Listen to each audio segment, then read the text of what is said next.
Likseylerimizi davamlaştırmaz hürmetlik vatandaş. Endi tövende Amerika Qo'shma Shtatlari Davlat Shakati Antony Blinken'dan Dünya Axborot kunida e'lon qilgan bayonotini anglaysiz. Bugungi islar 2023-yil 5-oyning 4-kuni haftaga payshanba vatandaş.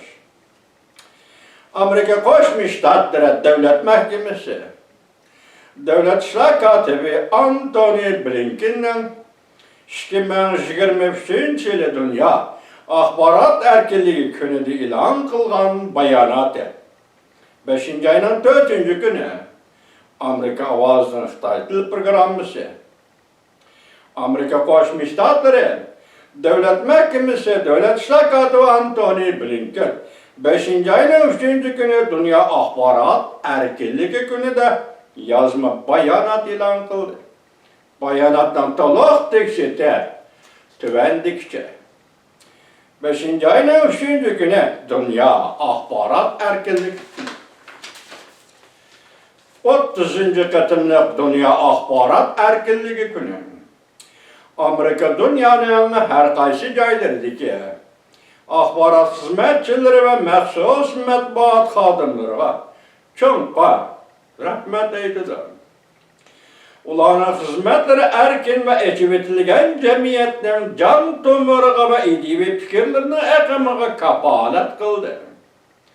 Bugun biz axborot xizmatchilarining bu sharafli kasbni ijro qilish jarayonida to'lagan g'oyat zo'r badallarini cho'nqur o'ylashimiz kerak deb ko'rsatdi Amerika Qo'shma Shtatlari Davlat ishlar kotibi Antony Blinken Dünya Axborot kuni xotiri kunida e'lon qilgan bayonotida. Ko'plagan hukumatlar bostirish orqali fikr erkinligini bo'g'iyotdi. Jumladan o'z xizmatlarini ado qilayotgan axborot xizmatchilaridan o'ch olyotdi. Biz Rossiya doiralarining Volkuchsi gazeti muxbiri Ivan Groshkevichning yana boshqa fikr erkinligi bo'yicha ish qilgan va shuning uchun qo'lga olingan axborot xizmatchilarini turmadan darhol qo'yib berishini yana bir qator chaqiriq qilamiz. Dünya Axborot kunida Amerika Qo'shma Shtatlari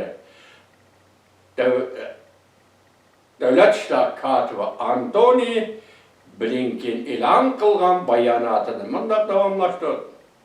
Nazarband qilish.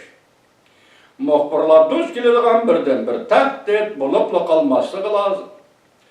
Zo'ravonlikni to'qinishni va chiriklashni xabar qilgan axborot xodimlari popozi va go'raga erishgan uchraganda bu jinoyatlar ko'pincha surishtirilmayotdi.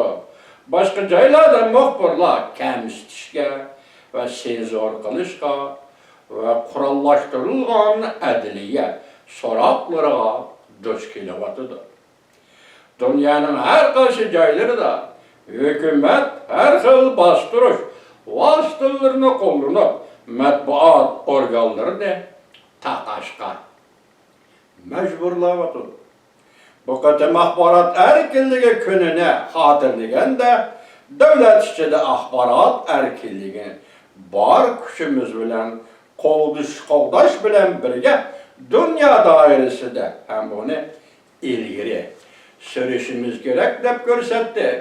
Dünya Axborot erkinligi kunida e'lon qilgan bayonotida Amerika Qo'shma Shtatlari Davlat Mahkamasi Davlat ishlar kotibi Antony Blinken